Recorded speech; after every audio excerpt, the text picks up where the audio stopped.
Halloween night, and the moon hung high and bright in the sky, casting long, spooky shadows across the old town cemetery. The wind whispered through the trees, making them rustle like ancient secrets. My friends, Jake, Sam, and Mia decided to see if the local ghost stories were true. We'd heard tales about a lost spirit who roamed the grounds, just looking for someone to talk to. We were curious.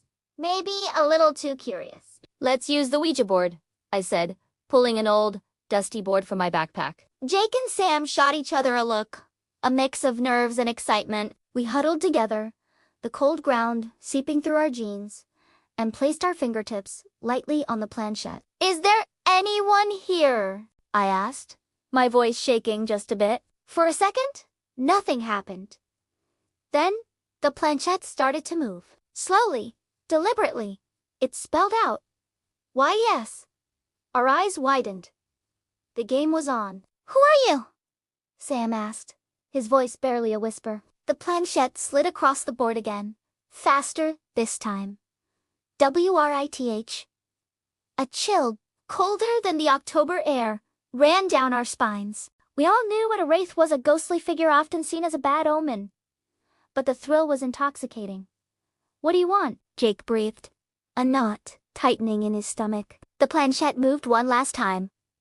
Deep! Just then, a fierce gust of wind whipped through the cemetery, making the old trees creak and groan like they were in pain. Should we stop?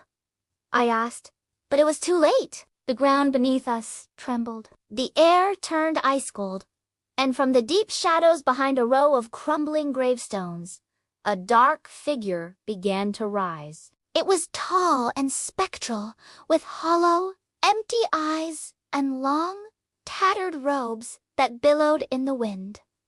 The wraith? We were frozen in pure terror as it glided toward us, its presence suffocating. Run!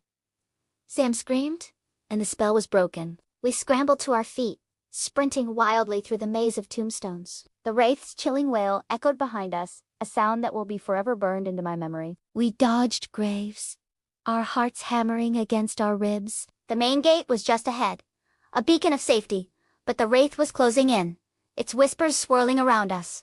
With one last, desperate push, we burst through the gate and collapsed onto the grass outside, gasping for breath. We didn't stop running until the streetlights felt safe. That night, we definitely woke something we shouldn't have, and the memory of those hollow eyes in the darkness will haunt us forever. Thanks for listening to our spooky tale. Stay safe out there.